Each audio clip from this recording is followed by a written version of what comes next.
un terme comme l'Église. L'hébreu nous donne le terme Keïla, qui parle de l'assemblée, de ceux qui sont convoqués, on vous rassemble. D'ailleurs, dans Ecclésiaste, c'est le Kohelet. Salomon s'appelle comme ça. Mais ce qui va m'interpeller, c'est plutôt aller dans la direction du grec, où nous avons le terme Ecclésia. Ecclésia, on va donc retrouver, dans Ecclésia qui signifie donc l'église, assemblée, mais quand on fait un zoom dessus, qu'on essaie de le disséquer, on va retrouver ek-kaleo. Ek-kaleo. Ek comme ex, hors de, kaleo appelé. Donc, l'église, c'est un rassemblement de ceux qui ont été appelés hors de l'église. C'est le rassemblement de ceux qui ont été appelés hors d'eux. C'est ça l'église. Maintenant, hors de quoi? Hors de quoi? Quand vous lirez dans Jean 15, 19, il est dit, si vous étiez du monde, le monde aimerait ce qui est à lui. Mais parce que vous n'êtes pas du monde, et que je vous ai choisi du milieu du monde, à cause de cela, le monde vous hait. Jean 17, verset 6, j'ai fait connaître ton nom aux hommes que tu m'as donné du milieu du monde. Donc, l'Église, ce sont ceux qui ont été appelés du milieu du monde. Et du fait qu'ils sont appelés hors du monde, du milieu du monde, donc ils sont donc d'office à part du monde. Ils sont donc à part par appel, Paul dira, par vocation. Vocation, c'est lié à l'appel. Et le fait d'être à part, pris du milieu du monde et mis à part, on est carrément là dans un positionnement géographique. Donc le fait, c'est un positionnement qu'il était au milieu des gens. Ils étaient au milieu. On l'a sorti du milieu et on l'a mis à part. Du fait de ce positionnement, ils sont appelés, ou du moins elle est appelée l'église, elle est sainte. Elle n'a encore rien fait. Elle n'a encore rien fait qu'on puisse dire que c'est bien ou c'est mauvais. Elle n'a encore rien fait. La seule chose qui a été faite, c'est qu'elle a quitté un groupe pour se mettre à l'écart. C'est à cause de ça qu'on dit qu'elle est sainte. Maintenant, c'est intéressant. Cette définition-là va nous emmener dans l'Ancien Testament, dans la Torah, où on dit Abraham l'hébreu. L'hébreu. Hébreu, ici, ça vient de Abba. Donc, être passé de l'autre côté. Et la définition que l'on donne, c'est que toutes les nations et leurs croyances étaient de ce côté-ci. Et Abraham était seul de l'autre côté face à eux. Donc, si on prend ces deux images, donc le groupe là correspondrait au monde, du milieu duquel on a dit à quelqu'un, Lech lecha, sors de la maison de ton père et va vers le lieu que je te montrerai, va vers toi-même. Donc Abraham est sorti.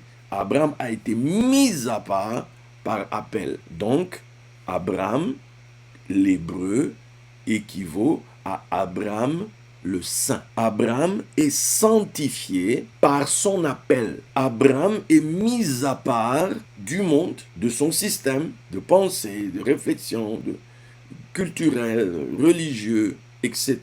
Abraham, donc, l'hébreu, équivaut à Abraham le saint. Même si on ne dit pas à Kodesh, tout ce que tu veux, mais ici, de par le mouvement qui est fait, puisque Paul dit, nous sommes appelés à être saints, ou bien nous sommes saints par vocation. J'ai prêché ça lors d'un message sur la sanctification. Donc, l'Église n'a encore rien fait. La seule chose qu'elle a faite, puisqu'on parle d'église, c'est qu'elle a quitté un groupe et a été mise à part. C'est à cause de ça, là, cette mise à part, qu'on dit qu'elle est sainte. Donc, la première définition de la sanctification, c'est une séparation.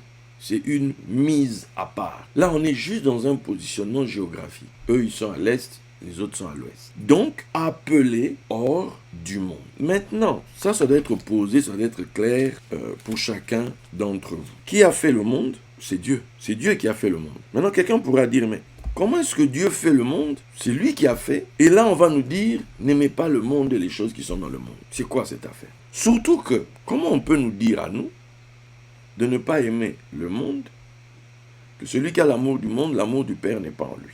Quand tu vas dans Jean 3,16, car Dieu a tant aimé le monde. Il a tant aimé le monde qu'il a donné son Fils, afin que quiconque croit en lui ne périsse point, mais qu'il ait la vie éternelle. C'est quoi cette histoire? Le même gars qui nous dit qu'on ne doit pas aimer le monde, lui-même aime le monde. On est à quel level là? Qu'est-ce qui se passe? Tu vas dans Matthieu 5, 13a et 14a. Je ne vais pas tout lire le truc, je prends juste les phrases importantes. C'est là où vous allez trouver, il est dit, Matthieu 5, 13a et 14a, vous êtes le sel de la terre, vous êtes la lumière du monde. Vous êtes la lumière du monde. Pourquoi? Le monde a un problème, le monde a un problème d'électricité. C'est quoi? Qu'est-ce qui se passe? Éphésiens 6, 12 va nous parler des princes de ce monde des ténèbres. Les princes de ce monde des ténèbres. Donc, le monde a des problèmes d'électricité.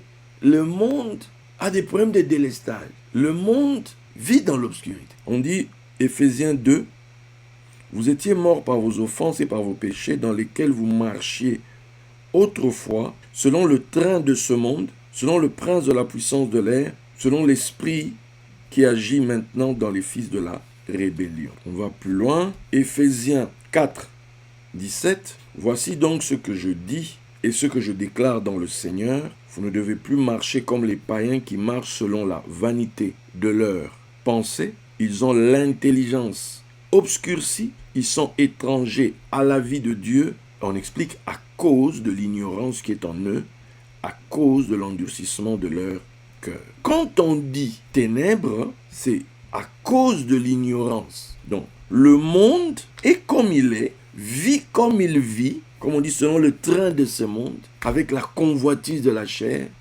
la convoitise des yeux, avec l'orgueil de la vie. Toutes ces choses qui caractérisent le monde est due à l'intelligence obscurcie et due au fait qu'ils sont étrangers à la vie de Dieu du fait de l'ignorance qui est en eux. Donc l'ignorance qui est en eux provoque une intelligence obscurcie, établit le fait qu'ils soient étrangers à la vie de Dieu. Ils ne connaissent rien à la vie de Dieu. Ils sont comme ils sont parce qu'ils ne connaissent rien à la vie de Dieu. Ils sont étrangers à ça. Ils ne sont même pas des migrants, genre ils sont arrivés un matin. Non.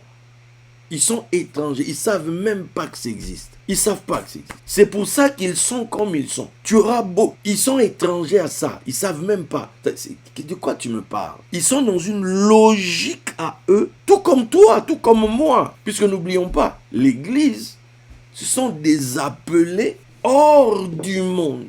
C'est-à-dire, hors des personnes qui sont étrangers à la vie de Dieu, hors du monde, hors des personnes dont l'intelligence est obscurcie, hors du monde, des personnes qui marchent selon le train de ce monde, selon le prince de la puissance de l'air, selon l'esprit qui agit dans les fils de la rébellion. Donc il fait de toi un rebelle number one contre les choses de Dieu. Tout simplement parce que pour toi, c'est du grand n'importe quoi. Et quelque part, quand je parle comme ça te fait écho parce que il fut un temps, toi aussi tu étais comme ça. Toi aussi tu vivais d'après les convoitises de ta chair, les convoitises de tes yeux, l'orgueil de la vie.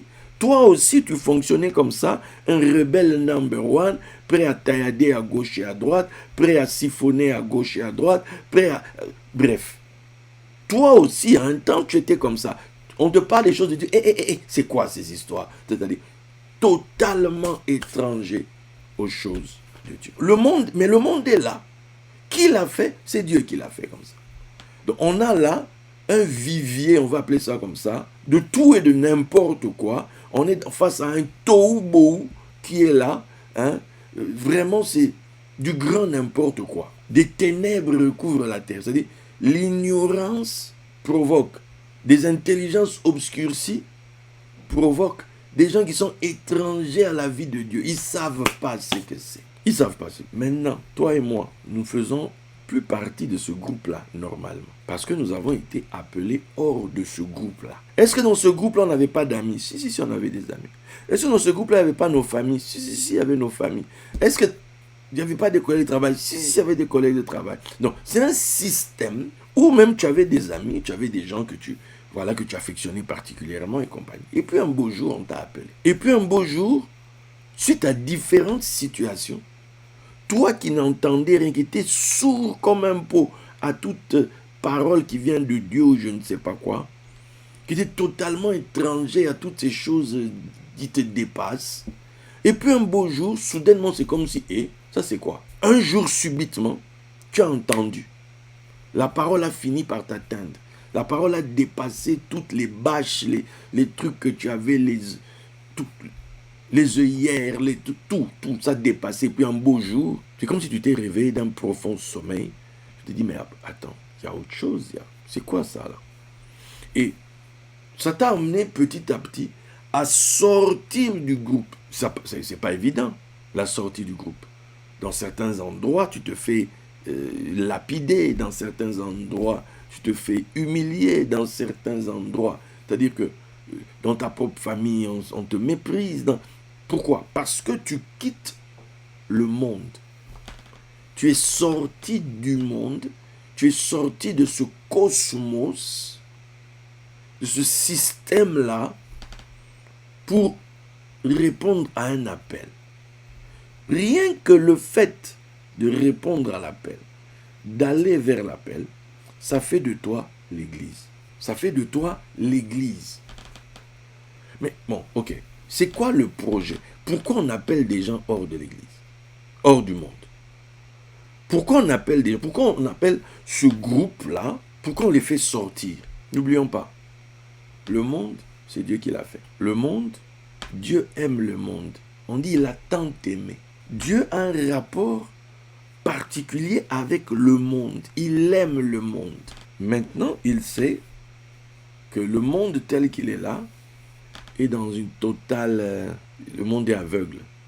Le monde est dans l'obscurité. Le monde ne voit rien. Il n'y a pas de lumière. C'est les ténèbres. C'est l'obscurité. Celui qui a tant aimé le monde s'est posé, il a dit, qu'est-ce que je peux faire?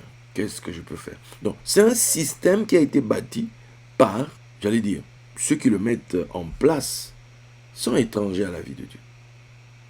C'est le système de l'homme, si on doit le remettre dans le contexte biblique, quand l'homme va dans le monde, à partir de les Caïns là-bas, les Noches, tout ça là, ok?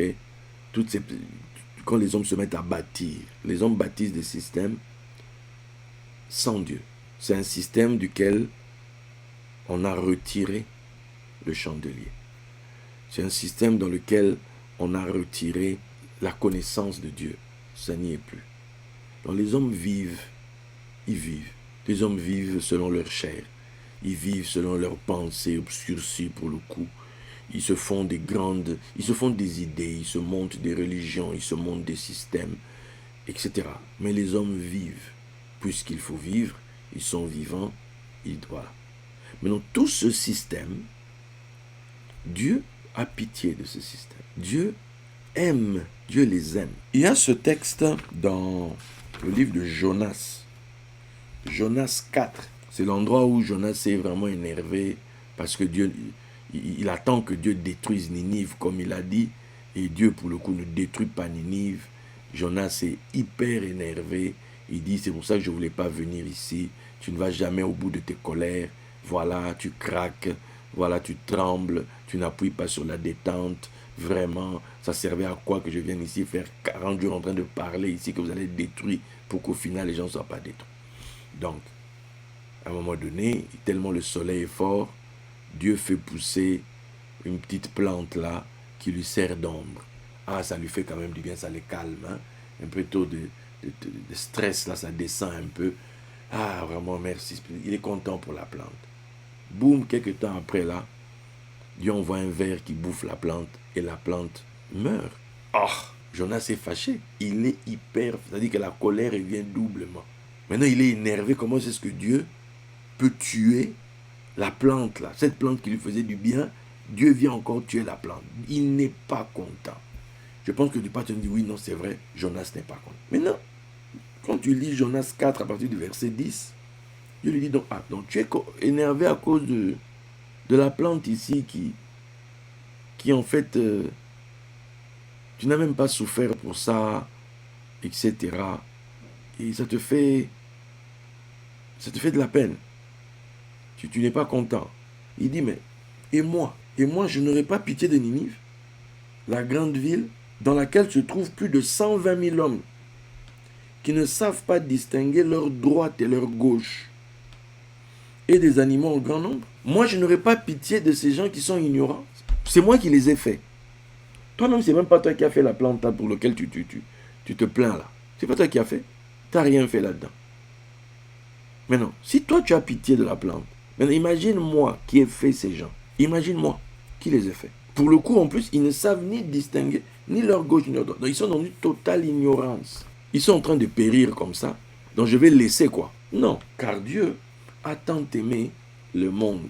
Il a mis le comble à son amour. Il est allé au-delà des exigences, on va dire, de sa loi. Parce qu'il a bien discerné le problème du monde, c'est quoi? Le problème du monde, c'est qu'ils ont l'intelligence obscurcie. Le problème du monde, c'est qu'ils sont étrangers à la vie de Dieu. Mais ils ne savent pas ce que c'est. Ils n'ont jamais été mis en présence. They don't know. Ils ne savent pas. Donc, est-ce qu'on va les condamner juste comme ça? Ou on va leur donner une opportunité? Alors, qu'est-ce que Dieu fait? Il monte une opération. Et l'opération, c'est quoi? Il faut qu'il aille chercher c'est-à-dire des gens là-dedans qui va essayer d'enlever. C'est ça l'enlèvement. Dieu va enlever des gens du monde. Quand on enlève quelqu'un, ça signifie que c'est contre son gré. D'où la manière dont on présente aux gens l'enlèvement dans l'église. Là. Des fois, je rigole moi-même. On appelle ça un enlèvement, tel que c'est présenté dans les Écritures. Et c'est une force extérieure qui vient t'arracher d'un système dans lequel tu évoluais, dans lequel tu étais. C'est-à-dire, cette force extérieure utilise son énergie, sa puissance pour te prendre. C'est pas ta puissance à toi qui te fait aller vers lui. Non, c'est sa puissance à lui qui te prend. C'est pour ça qu'on dit qu'il t'enlève. Quand Élie est enlevé, il y a un char de feu. C'est pas Élie qui ferme ses mains comme ça. Maintenant, je monte au ciel. Non, non. Jésus lui-même, il marchait avec les apôtres. Jésus lui-même. On dit avant qu'il ne soit enlevé au ciel. On dit il y avait quoi? Il y avait une nuée là. Pourquoi on nous parle de nuée? C'est pour nous dire que Dieu fait de ces nuées des chars. Donc, il y avait aussi un char pour faire monter Jésus. Quand il y a enlèvement, il ne s'agit pas de toi. Il s'agit de lui. Quand l'aigle vient prendre un animal, c'est l'aigle qui déploie sa puissance. Déjà la vitesse, ses ongles, ces ongles-là, tout ça, ses griffes, comment il va t'agripper et puis part avec toi. Et puis il part avec toi. Tu as été enlevé. Il faut qu'on enlève de la tête des gens comme si ce sont eux qui font en sorte qu'on les enlève. Non, non. On a faussé les choses dans la tête des gens. L'enlèvement, c'est la force de celui qui a décidé de te prendre. Toi, tu vis ta vie normalement. Toi, tu vis ta vie, tu fais tes choses, etc., etc. Il y a toute une opération qui est montée autour de toi. Toi-même, tu n'es même pas au courant qu'on prévoit de t'enlever à telle heure. Parce qu'on sait déjà que toi, à telle heure, tu vas toujours à tel endroit. Tu entres par la porte de droite, tu sors du côté gauche, etc. Ils ont déjà vérifié qu'à ce moment-là, il n'y a pas trop du monde. Donc, c'est eux qui montent l'opération. C'est pas toi. Toi, tu sais pas ce qui se passe. Ah là là. De deux qui sont dans un champ, ils sont en train de travailler. Un sera pris, l'autre sera laissé. Ça prouve donc que ils sont tous en train de faire la même chose, mais c'est celui qui enlève qui a choisi. Qui est-ce qu'il vient prendre? Dans un même lit, ils sont deux. C'est pas que non, un était en train de prier. Non, non, ils sont les deux dans un même lit. Les deux sont dans le même lit, mais un sera pris, l'autre sera laissé. Dans une même maison, un sera pris, l'autre sera laissé. Donc ils sont tous dans le même cadre. Ils sont tous en train de vivre les mêmes choses, mais on va en choisir un et laisser l'autre. Donc ce n'est pas vous qui décidez, c'est celui qui enlève. Donc l'opération, c'est de t'enlever de ce système. Parce que tellement tu étais toi-même ignorant des choses de Dieu, on t'aurait prévenu. Tu ne vas même pas croire. Tu te dis, qu'est-ce que vous me racontez là? Genre, vous devez sortir, on va vous attendre au coin de la rue, et puis, tu ne vas pas sortir? C'est quoi ces histoires? C'est quoi ces histoires? C'est qu'est-ce qu'il me raconte là? Tu n'es pas au courant, tu ne sais pas, tu es ignorant des choses de Dieu, tu es étranger à ça. Donc la seule manière, on doit t'enlever. La seule manière, on doit t'enlever de là. Le poisson, quand il circule dans l'eau, il n'a pas dit, écoutez, voilà, aujourd'hui je pars, je vais sortir, on doit me frire là-bas. Non, non, non, non, non, non, non. Lui, il vit sa vie normale. C'est un filet qu'on jette. Et quelqu'un va tirer sur le filet. Et on va te sortir de là où tu étais. De ton cocon, de ta vie habituelle, de ce que tu vivais jusqu'à présent. On t'arrache. On t'enlève. C'est ça, ce qui se passe. Mais non, maintenant, nous, on dit que c'est l'église qui va être enlevée. Ça va pas? Ça va pas. C'est que vous n'avez même pas compris l'enlèvement. C'est quoi en fait? L'enlèvement, c'est qu'on t'enlève du monde. On t'arrache du monde. Ça, c'est la première des choses. On t'arrache du monde. En fait, ça concerne même pas. Ça concerne même pas l'église. Parce que si tu es l'église, c'est que tu as déjà été enlevé. Est-ce que je suis en train de parler à quelqu'un? Si tu es dans l'église, c'est que tu as déjà été enlevé. Parce qu'on t'enlève du milieu du monde. On t'arrache du monde. On utilise une puissance, une énergie pour t'arracher du système du monde. Donc, si tu fais partie de l'église, c'est que tu as déjà été enlevé. Est-ce que somebody est en train de comprendre ce que je suis en train de dire?